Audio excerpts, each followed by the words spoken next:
Boa tarde, amigos. Muito feliz com a presença de vocês. Muito feliz, professor.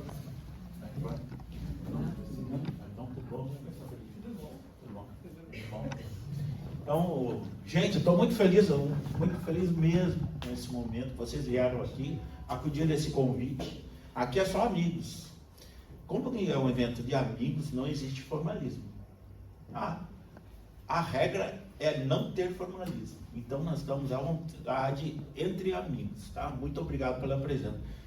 Sérgio Bruco, você que chegou, seja bem-vindo.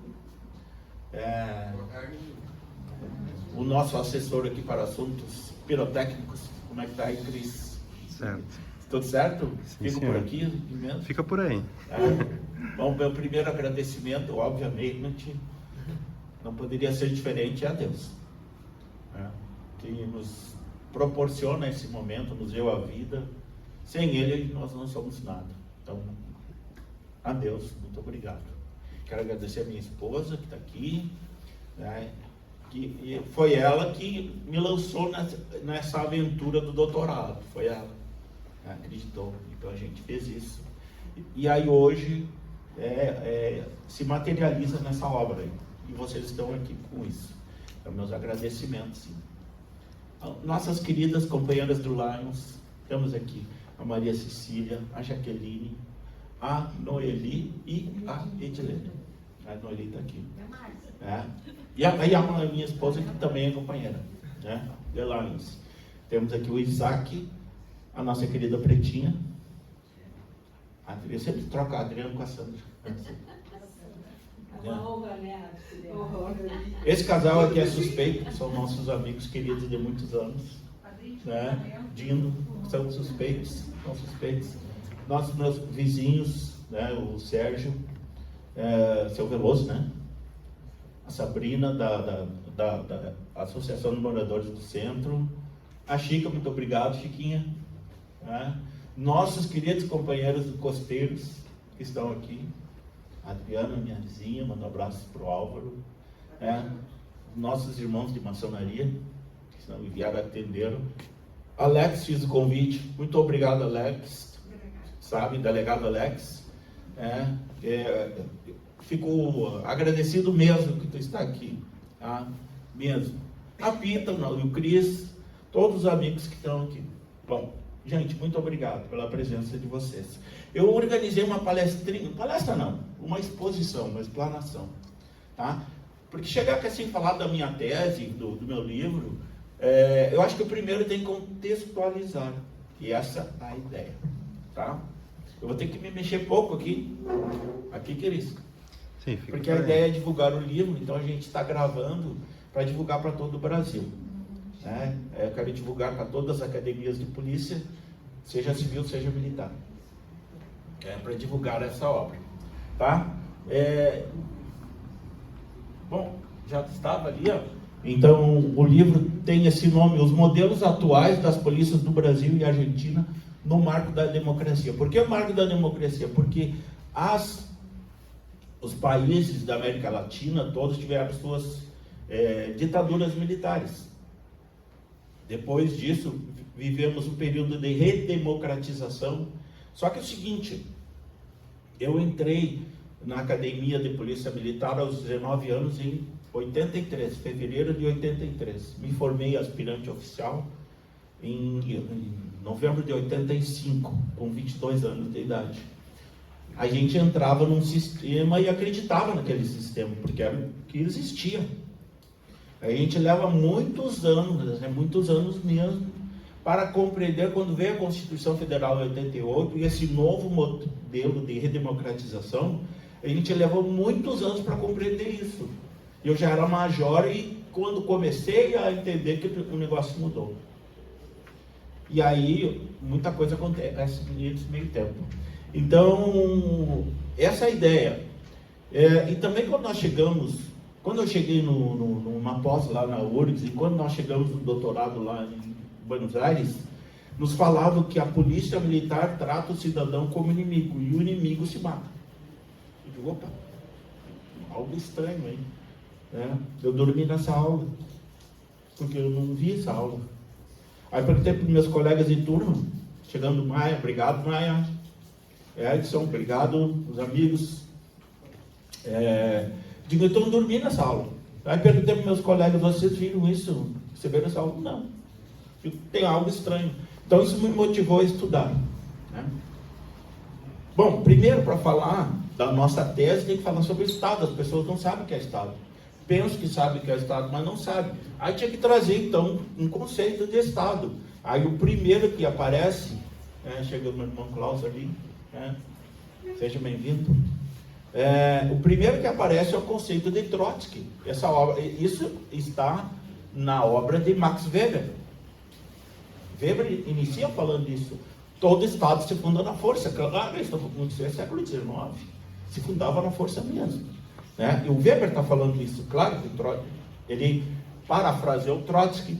Então Weber diz: o Estado consiste em uma relação de dominação do homem pelo homem com base no instrumento da violência legítima. Ou seja, a violência é considerada como tal, né? Em que? E é um pacto. Para surgir o Estado existe um pacto. Se oferta liberdade para conseguir segurança. E aí o Estado se forma, né?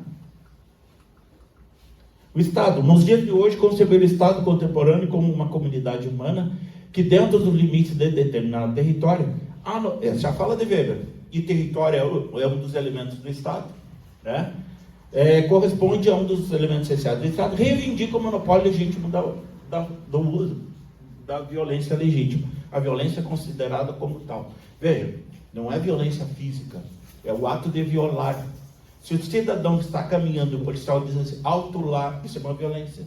Porque o Estado está violando o direito de ir e vir da pessoa. Não necessariamente vai ser uma violência física. O Estado até pode utilizar a violência física, desde que obedecendo uma escala rigorosa de utilização da força. Não além, e nem menos. É muito difícil isso. Então esse é o conceito E o Hobbes, que é o que conceituou também o Estado, graças à autoridade que lhe é dada por cada indivíduo, que é o pacto, se é-lhe atribuído o uso gigantesco do poder e força que o terror, assim inspirado, torna capaz de conformar as vontades de todos eles. Hobbes. O terror, por quê? Quando a gente fala no Leviatã, na obra do Hobbes, hoje, se você comprar o livro Leviatã, vai vir essa capa. As mulheres adoram, né? Fortão, depilado, né? Mas não é essa que me interessa. Me interessa essa aqui. Essa é uma das primeiras. Aqui temos uma figura, parece um ser humano, mas não é, é um monstro. Ele é gigante, ele tem uma coroa, e ele tem, eu posso apontar, e ele tem um cetro real, e na outra tem a espada da justiça. Mas não pensa, não é um ser humano, ele é um monstro, ele é gigante, ele é constituído por várias cabeças. O Estado, quando se forma, é o Estado absolutista, o Estado é máximo. As pessoas pactaram e conferiram soberania ao Estado, ao monarca. Mas isso, a gente vai falar, é um pêndulo. O Estado se formou com o braço direito fortíssimo, no braço esquerdo não existia o súdito. E o súdito se relaciona com o monarca com um dever de obediência. Aí o que acontece com o passar do tempo? Esse Estado gigante e terror, porque ele mata, né? A traição à coroa é crime máximo, né? Começa a surgir nas sociedades um desejo de diminuir esse Estado. Porque essa sociedade que era dividida, classificada, digamos assim, por estamentos, clero, a nobreza e os camponeses, começa a surgir um novo estamento, digamos assim, que é a burguesia. E a burguesia, taxada em altos impostos, começa a dizer o seguinte: vamos mudar, vamos modificar esse Estado. E aí surgem as revoluções liberais. Bom, aqui estão os elementos do Estado, ó: povo, território e soberania. Tendo os três, nós temos um Estado. Né? Aí a gente pergunta, sabe o que é Estado? Sei. Não sei. Né?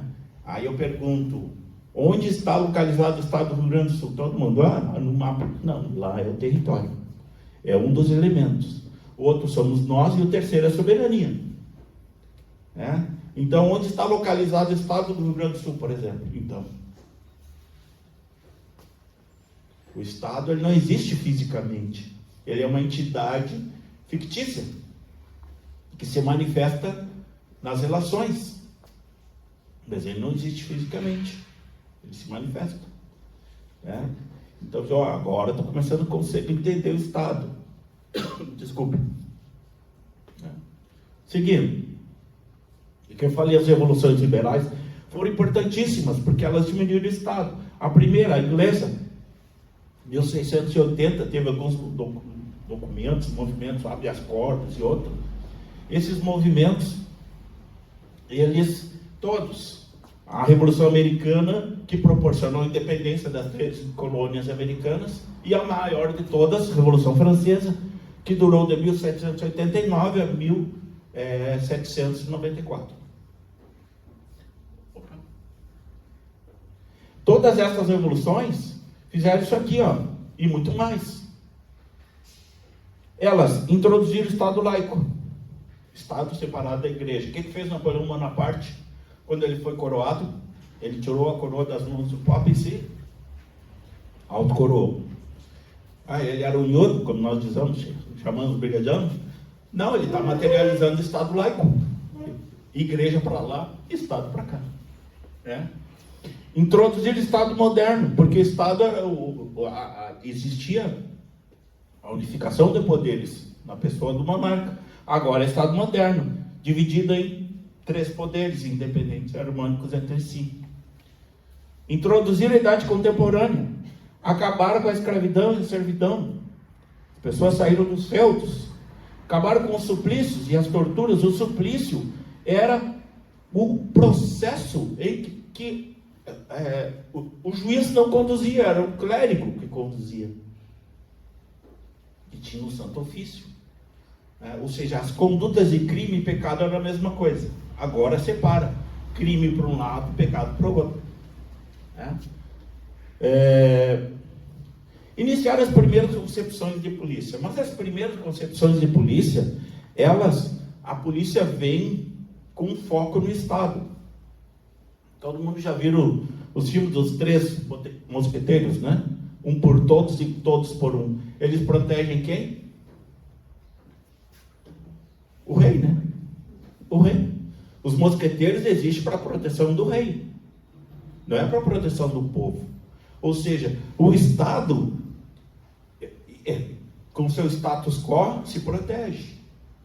Não é isso? Nós tínhamos nas nossas atribuições, as polícias, a manutenção dos poderes constituídos. Hoje mudou, mas nós levamos muito tempo. Eu levei pelo menos 20 anos para compreender isso, que a coisa mudou.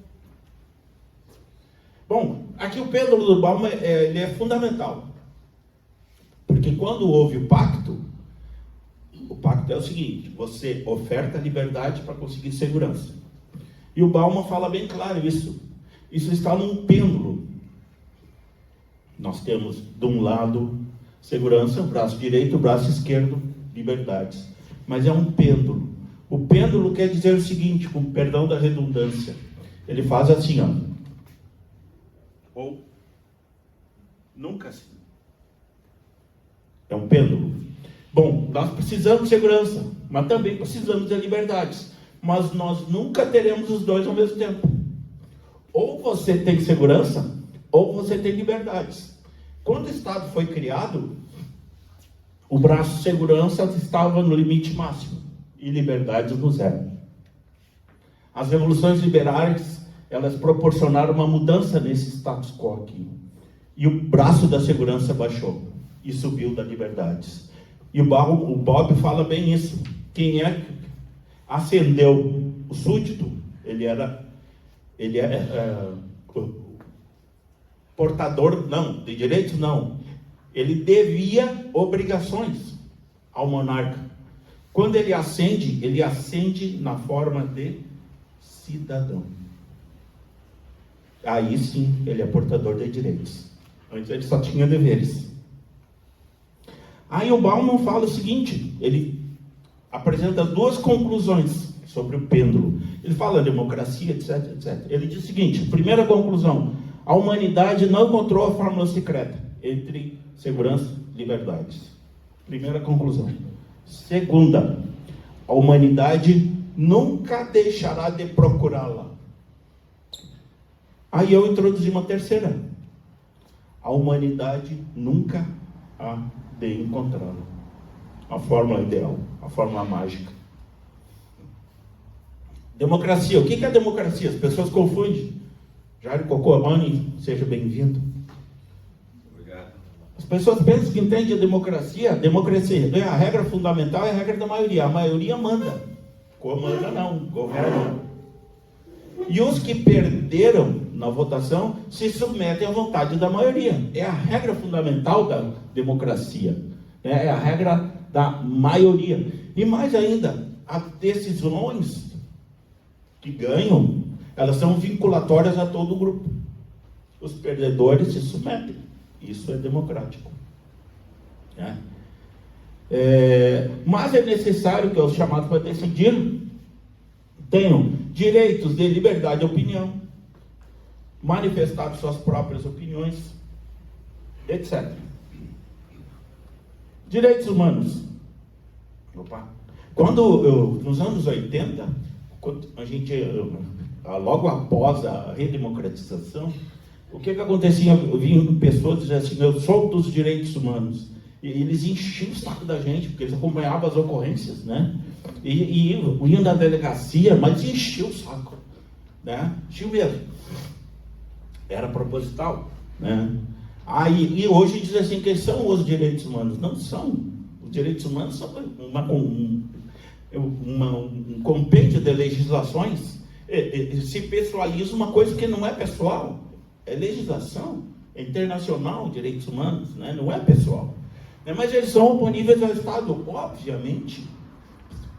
É só olhar o pêndulo. Temos Estado de segurança e liberdades.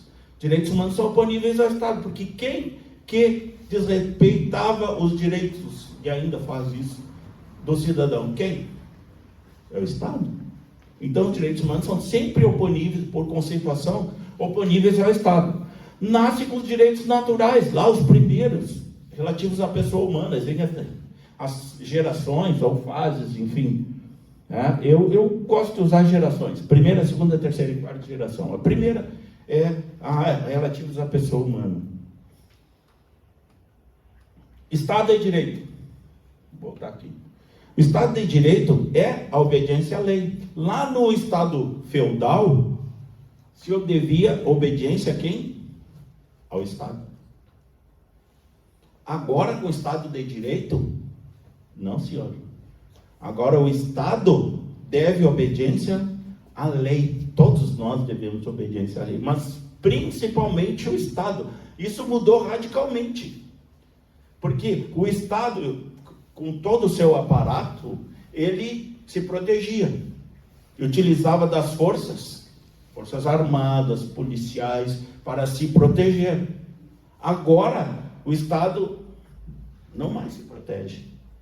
Ele diz o seguinte, eu também, principalmente eu, o Estado, devo obediência à lei. E mais ainda, na nossa Constituição prevê o Estado democrático de direito, não sei se está aqui. Não, na outra. Estado democrático de direito, que é o quê? O Estado, além dele, ele também tem que obedecer à lei, mas ele vai proteger o cidadão.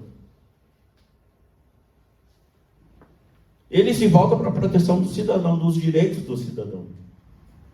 Principalmente o Estado. Então ele vai se utilizar das forças policiais para proteger o direito do cidadão. Não é proteger o bandido. Essa distorção que hoje tem voz aí corrida na sociedade não é isso. é a proteção do cidadão, porque qualquer um de nós aqui pode ser preso. Temos um delegado da polícia ali, ó. A esposa não é mais, é aposentada. Aí o delegado olha aqui assim, está me olhando o quê? Está preso. Levanta. Por que não vai fazer isso, delegado Alex? Porque existe um... E no Estado, antes poder digno, de repente colava. O cara olha e está me olhando por quê? Vem preso. Se foi. Então tem os direitos do cidadão. O Estado tem que proteger os direitos do cidadão. Principalmente o Estado. Esse é um Estado democrático. A polícia como órgão estatal o acompanha. Eu vou ser mais breve. Polícia de Buenos Aires. Sempre que o Estado precisou de uma polícia guerreira, a polícia foi militar. Sempre. Quando o Estado se democratizou, a polícia passou a ser civil e armada. Sempre. Tá? Então eu fiz uma digressão nessa... Digressão não. Eu estudei as nossas 7 constituições federais, as brasileiras, as 6 estaduais. Eu me filio que, na verdade, a corrente de que nós tivemos, na verdade, 8 constituições federais. Explico por quê. A Constituição de 67, como era uma ditadura, o Congresso foi fechado. O Congresso sendo fechado, está fechado. O Executivo que mandava. Né? E aí, em 69, foi feita uma emenda constitucional. O Congresso foi chamado e eles aprovaram ou não aprovaram? Nessa emenda foi modificada toda a Constituição, de cabo a rabo. É óbvio que eles aprovaram. Né? Então se utilizaram de um artifício de uma emenda para modificar uma Constituição toda. Na verdade, ela foi outorgada com uma roupagem de promulgada. Nós tivemos 2 outorgadas, né? 1824 e 1936 é do Estado Novo, as outras são promulgadas. E essa de 69, para mim, foi outorgada. Tá? Então, lá na Argentina foi isso. Ela é hoje civil. Tá? Eu vou passar aqui, ó, todos os modelos que tem lá, elas eram militares. Quando teve uma ditadura de Rosas, que foi terrível, teve a polícia amazônica, que é mais terrível ainda, que matava direto. Né? Então sempre foi assim. Mas e aí, ó, pioneiro de polícia, enfim, quando veio a democracia, a polícia se transformou em civil. Tá? Vou passar. No Brasil temos polícia civil, polícia penal e brigada militar, no caso do Estado aqui, né, no Rio Grande do Sul. O modelo militar. Nós temos uma dualidade, uma polícia civil e uma militar. Oi, Tina. É o que está na Constituição. 2 meias polícias. Não é ofensa. Uma faz uma parte, a outra faz a outra. Não faz o ciclo completo de polícia. Né? Em todos os outros lugares, a polícia faz uma coisa só, o ciclo completo. Tá? Mas aí o militar trata o cidadão como inimigo. Aí eu ficando indignado com essa história, que a polícia militar trata o cidadão como inimigo. Digo, como é que é isso? Né? O que aconteceu? 2 tentativas fracassadas de transformar as polícias militares em civis. A primeira foi na Assembleia Constituinte, de 88, né? E a segunda com a PEC 51. Todas fracassaram. E aí, será que o problema é ser militar? Bom, eu pego esse aqui, Balestreri. Ricardo Balestreri, gaúcho, foi secretário nacional de Segurança Pública, militante de direitos humanos. E o Balestreri, militante, ele diz que não, ele não propõe a desmilitarização. Ele diz que isso levaria à extinção, isso não é bom. Nós temos que desmilitarizar ideologicamente, que é diferente.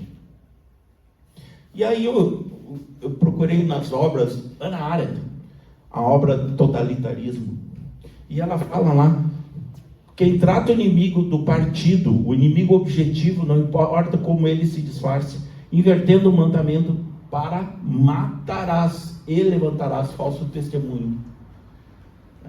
Então Então, quando o Estado é total, todos os opositores são inimigos. Essa é a tônica que a Hannah Arendt está falando. Aí, para mim, está tudo em consonância. Para mim, eu coloquei uma palavrinha no livro. Bingo. Na tese não tem. No livro eu botei bingo, encontrei. Quem trata o cidadão como inimigo não é a polícia, seja civil, seja militar. É o Estado total. O Estado autoritário. E aí, eu não se ofenda os policiais civis, que é a minha esposa e o delegado Alex, mas quando tinha o DOPS, foi criado por Vargas, na ditadura de Vargas, ele criou o DOPS, Departamento de Ordem Política e Social, que fazia o controle das imigrações e tal, mas era aqui que aconteciam as torturas, né? Os homicídios. Quantos policiais militares tinham no DOPS? Nenhum.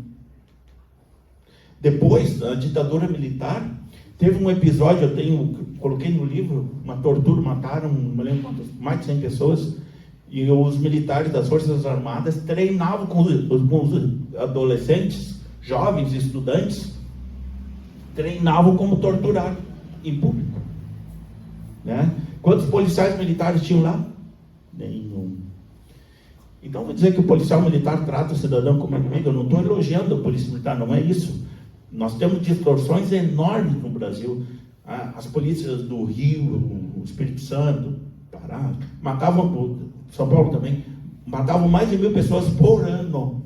Então, nós temos problemas sérios, sim. Mas eu estou concluindo que quem trata o cidadão como inimigo é o Estado total. O que nós temos que combater? É o militarismo em si? Ou é o Estado total? Não, o Estado total. Nós temos que ir na causa. Não podemos cortar a grama por cima. Tem que ir na causa, na raiz. É isso que nós temos que fazer. Deixa eu passar aqui, senão eu vou longe. Então, o que é necessário? Democratizar cada vez mais o Estado. E isso inclui a polícia. Democratizar a polícia? Sim. Como democratizar a polícia? Sim, na brigada que eu entrei, se prendia os subordinados sem defesa.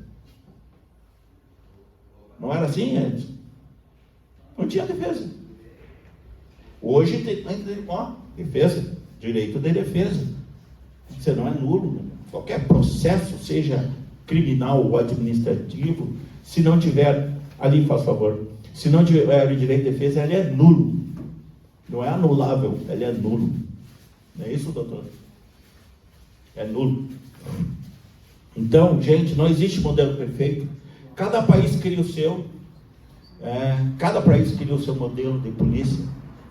Mas o que nós temos que fazer é aperfeiçoar o Estado. Tornar cada vez mais democrático o Estado e seus órgãos. É isso que nós temos que fazer. Agora, se a polícia civil é militar, tanto faz, desde que seja democrática.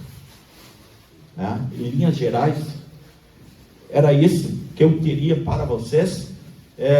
Eu estou assim, eu falei que eu estou muito realizado com essa obra que está aqui. É o resultado de uma vida. Foram 10 anos de doutorado.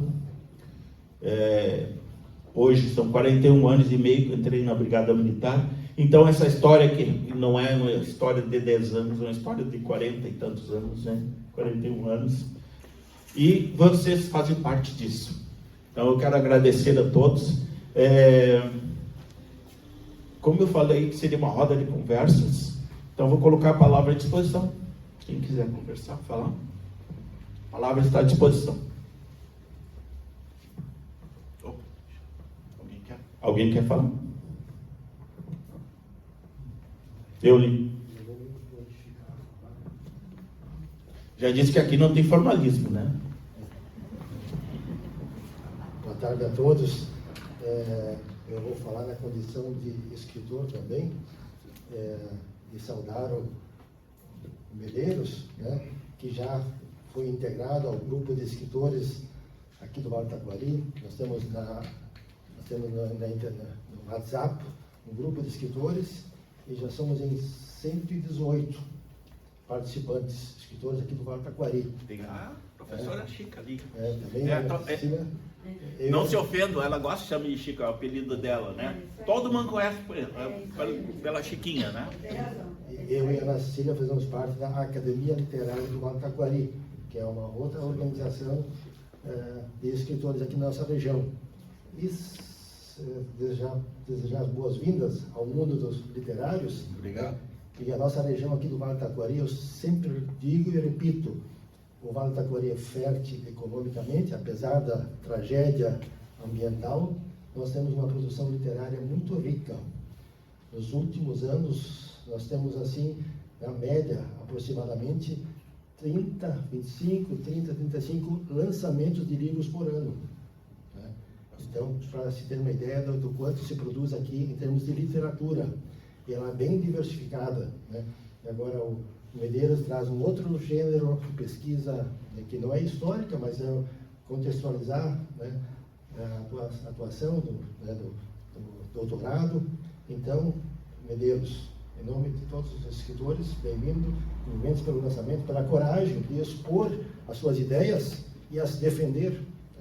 Então, isso também é uma riqueza humana que o Medeiros tem, e obrigado por compartilhar conosco todos esses ensinamentos. Hoje aqui, Eu que agradeço. não era para ser uma palestra, mas então foi uma aula. Para mim foi uma aula, um aprendizado incrível, né? Poder de síntese, dizer muito em poucas palavras, em pouco tempo. Muito obrigado e bem-vindo ao mundo literário. Obrigado. A palavra está à disposição. A palavra, Chiquinha. Eu diria assim, Medeiros, com tantos anos de vida militar, como o Coronel Maia aqui também, por que tu resolveu fazer um doutorado?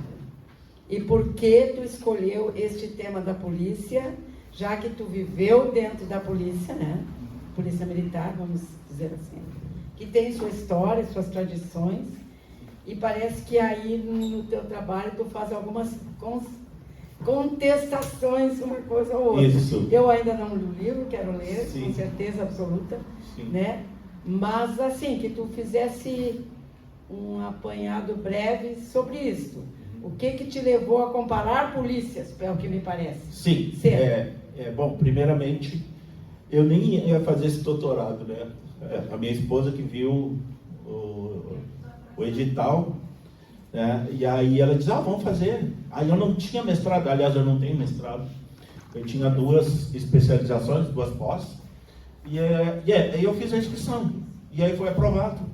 Aí fui, bom, vamos fazer juntos, estudar, o casal, estudamos juntos, né? Foi bom, foi muito bom. A gente passamos 2 anos em Buenos Aires, né, estudando. Todas as férias. A gente matava as férias, licença também, aí vai ir para a praia e ia para lá estudar. Né? Por que polícia? Assim, a instituição a qual pertencemos, Brigada Militar, me sustentou, a mim, meus filhos. Né? Então, eu sempre procurei dar um retorno. Né? Sempre. Todos os cursos que eu fiz, eu sempre procurei dar um retorno. Né? Então, é uma motivação muito grande a gente estudar para a nossa instituição. E por que direitos humanos? Teve uma época, quando eu era segundo-tenente, vou contar uma história bem rápida. Um dia, estava no Partenon, me pararam, eu estava com a viatura, o policiamento, e disse, por favor, o que é? Eu tenho um cara, eu vou te apresentar um cara. Não estou entendendo. Não, ele violentou uma menininha de 5 anos. Nós demos um pau nele. Eu vou te apresentar ele, eu quero que tu apresente ele no civil, né? Então me traz. Aí trouxe o cara desgraçado. Né? Aí levamos ele, aí chamei a viatura do local, levamos ele para o plantão. Chegou lá, tinha um policial civil, um inspetor, né? Porque não era escrivão, não. Investigador. Bem calmo. Quando ele recebeu aquele rapaz estuprador, né? Ele ficou 3 dias sendo agredido pela população. Tá? Lá, vocês querem que eu descreva? O que o policial civil fez lá? Ele foi pro pau de arara, e levou choque no saco escrotal, ele se cagou e se mijou. Aí, delegado Alex, eu não vou perguntar para minha esposa, porque casal. Quantas pau de arara o senhor já viu no seu caso? Quanto tempo de delegacia? Tem, quantos delegacias? Desde 2010. Eu ingressei em 2010. Quantos pau de arara tinha? Não tem. A Polícia Civil aprendeu. Só um pouquinho. 2010 As pra cá. Paulo não era só na época da Revolução? Não. Nos anos 80 tinha pau de arara. Ainda Tinha. E muito mais. Tinha locais, os delegados não sabiam. O investigador tinha um monte de preso no pau de arara. Tá? Aí o que acontece? Eu vim para cá em 2003, assumi como comandante. Fui comandante 2 vezes em Lajeado. Aí um dia eu vejo uma reportagem do Jornal Informativo entrevistando os travestis. Capa e página central. Aí na entrevista diz assim, acho que foi eu vi. Por que você vem para cá? Você está onde? Aí eu travesti, né? Dizendo assim, eu sou de Novo Hamburgo. Por que você vem para cá? Por 2 motivos. Primeiro, tem freguesia. E segundo, os brigadeiros aqui não batem. Notou a diferença? Notou? Então, eu sou copartícipe disso. Eu tenho orgulho de dizer, eu fui instrutor na brigada, e inclusive policiais civis foram meus alunos, em que a gente se deu conta que hoje o Estado não tem que ser o agressor, o Estado tem que ser o protetor, mesmo do bandido. Porque quando você protege os direitos do bandido, você está se protegendo, está protegendo a sociedade. Você prende o bandido, utiliza a força estatal, mas tão somente a força necessária. Não extrapola.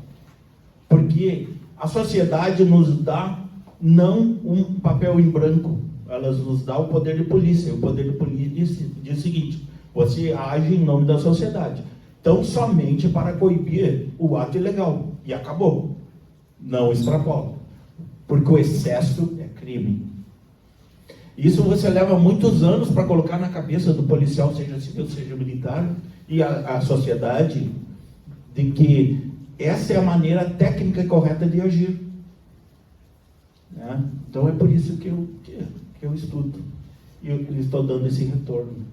Porque essa instituição me sustentou e me sustenta até hoje.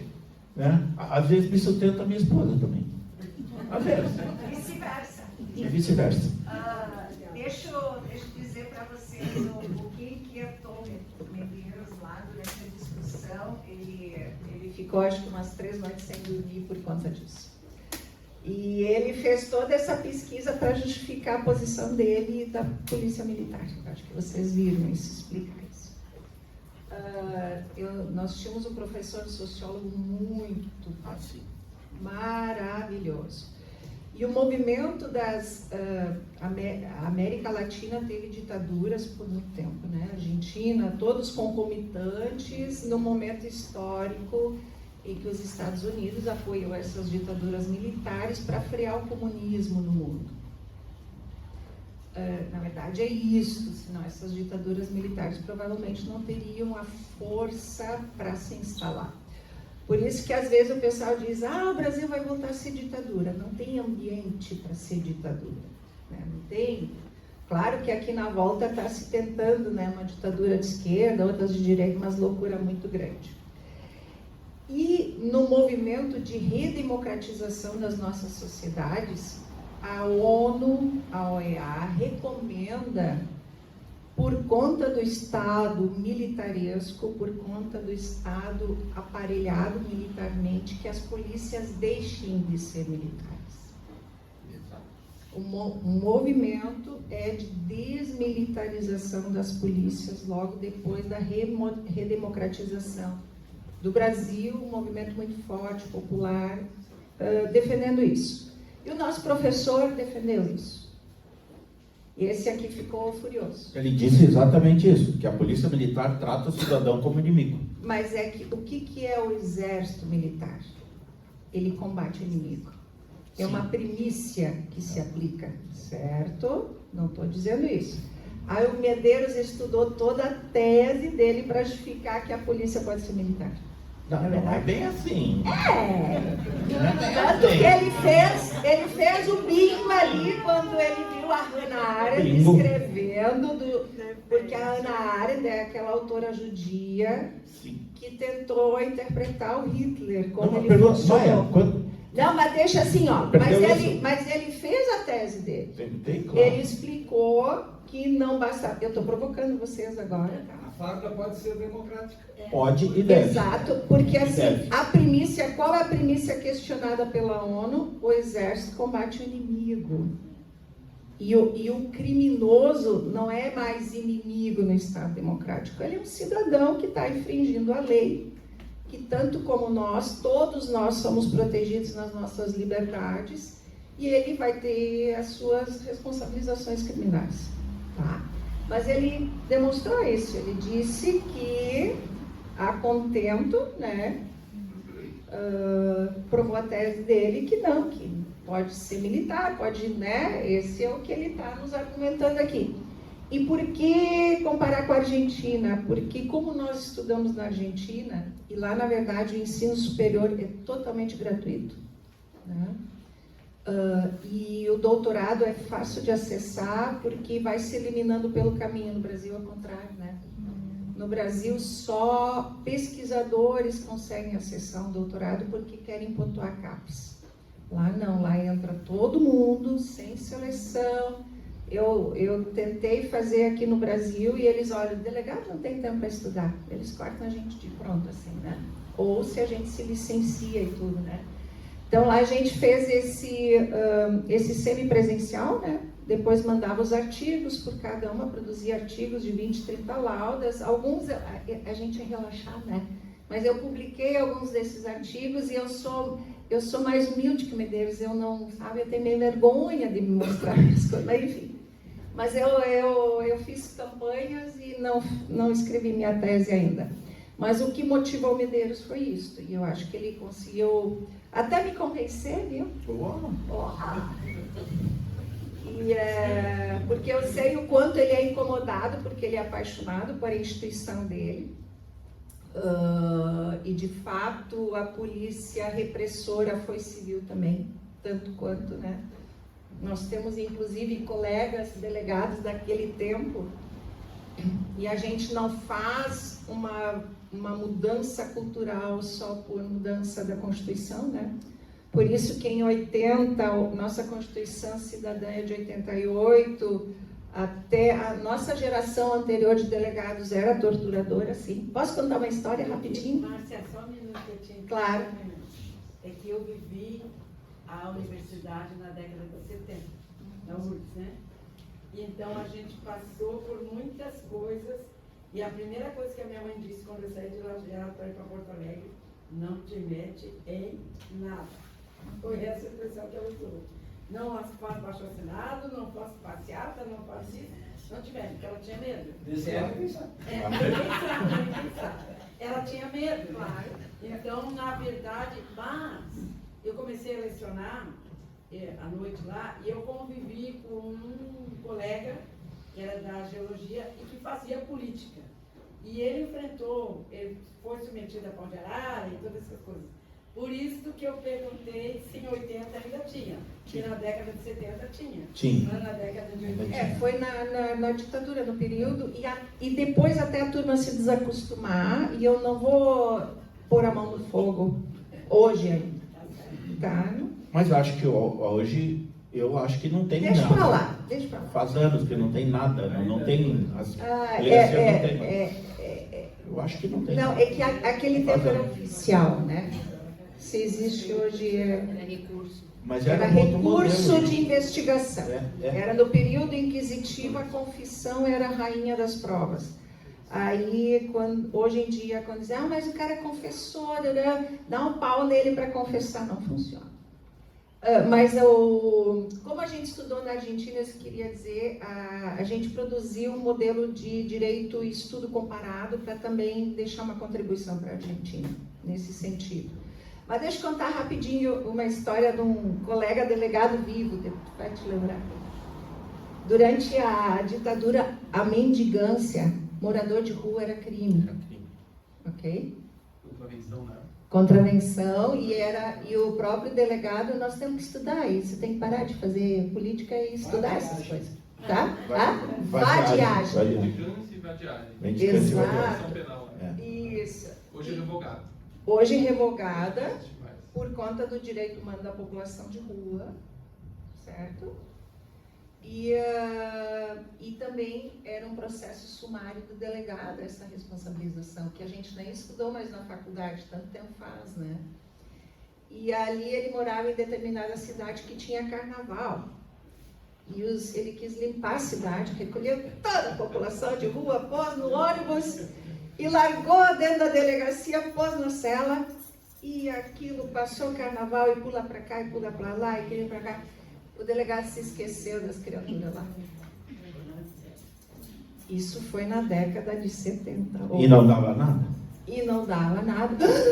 Aí era quarta-feira de cinza, depois eu te digo quem foi. Foi Cris. Não, era quarta-feira de cinzas, o delegado, meu Deus, eu esqueci aquelas criaturas lá. Aí começou a sair umas 20, 30 pessoas, e aí ele disse, meu Deus, a metade era trabalhador, não era mendigo.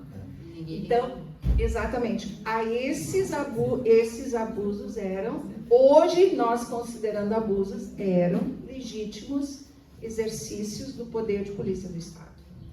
Tá? Então, na verdade, é esta mudança cultural que a gente faz. Não se falava em polícia de proteção, e aí nós podemos ir longe, né? Mas acho que o Medeiros foi bem na tese dele, no sentido de convencer que a polícia militar pode ser uma polícia democrática e funcionar no Estado democrático de direito. Eu acho que pode e deve. Acho que ela deve, mais deve que pode. Sim, senhor que sabe. Né? Então, vamos. Mais deve que pode.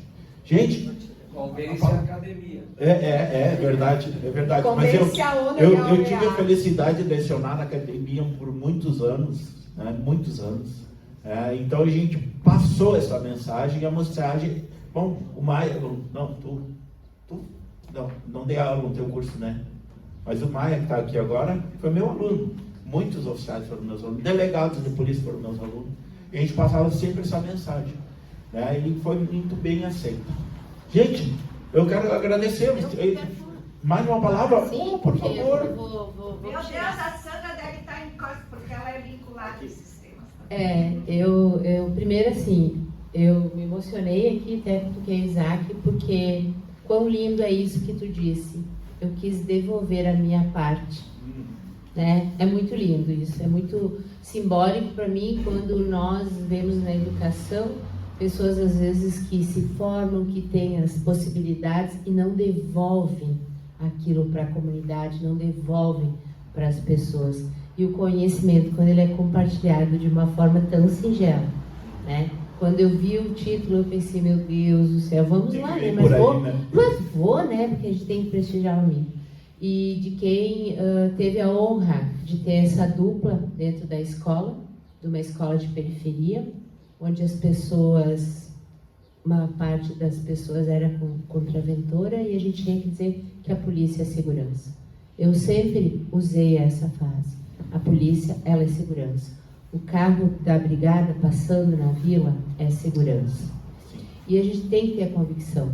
Mas quando hoje ainda eu vejo, ontem, a maioridade da Lei Maria da Penha, e penso que ainda as mulheres não encontram, talvez, essa humanização, essa questão da proteção, nós ainda temos uma jornada, que ela não se dá em pau de arara, ela não se dá na violência física, mas ela se dá na violência psicológica e moral. Então, com certeza, esse teu título, esse teu estudo e essa tua vontade de mostrar esse outro lado, para a gente que é sociedade, para eu que sou educadora, isso para mim é muito importante. Então, parabéns. Obrigado. Eu acho que eu fui muito feliz na minha abordagem. Quem lê meu livro, eu acho que eu fui muito feliz, porque eu gostei muito, sabe? quando tu lê, tu produziste, aí tu olha assim, eu escrevi isso aqui mesmo, sabe? Sabe? É o filho que nasce. Sabe? Tu esqueceu o teu texto, aí tu tá lendo de novo, eu escrevi bem, eu tô gostando desse cara aqui, né? Mas eu acho que fui muito feliz na abordagem e estou muito feliz por isso. Gente, Medeiros, assim, antes de fala, encerrar, Paulinho. só quero deixar um abraço para o presidente Klaus, o presidente da Cassis não pôde estar presente, tá? Sim. Deixar um abraço. O meu enorme agradecimento para o Klaus, para a Cláudia, para a Cassis, como um todo, né, que nos disponibilizou esse espaço. Muito obrigado. Legal, Esse Luiz. momento ele é real. E te parabenizar, Por vocês. Mendes, e dizer que ficou muito claro que tu escreveu o teu livro com o coração. Esse é o principal Exato. recado que eu queria te deixar. Muito obrigado. Exato. Gente, como a palavra está à disposição, eu quero fazer assim, ó, como eu estou muito feliz que vocês vieram aqui para esse momento único na minha vida, eu quero agora retribuir, né, com uma música para vocês.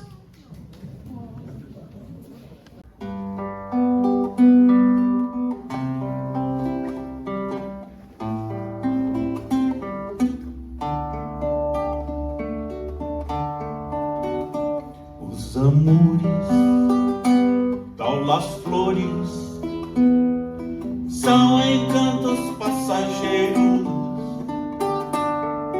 em chegadas e partidas. Mas te digo, companheiro, amigo é pra toda a vida.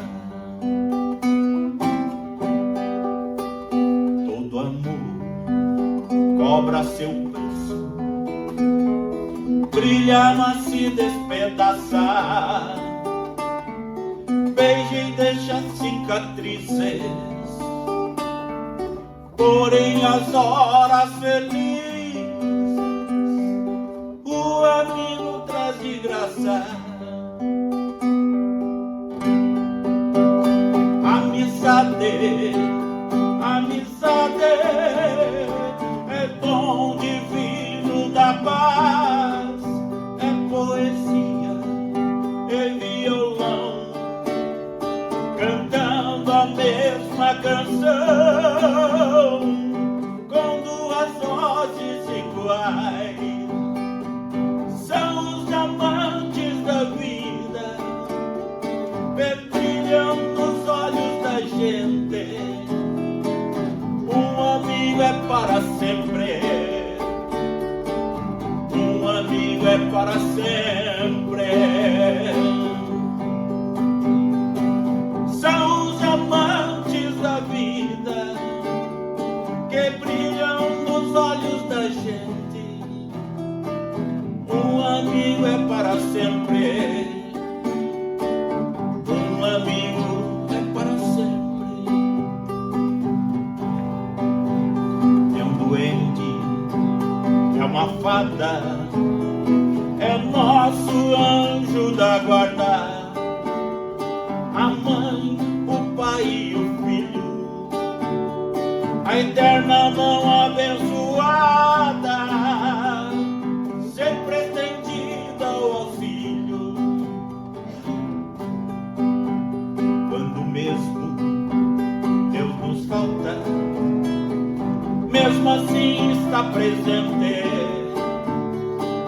Pois se a gente leva um tombo,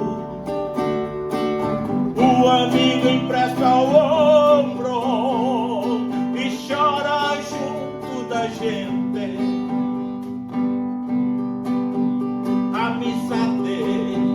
Amizade é dom divino da paz, é poesia e violão, cantando a mesma canção, com duas vozes iguais. São os diamantes da vida, que brilham. Um amigo é para sempre.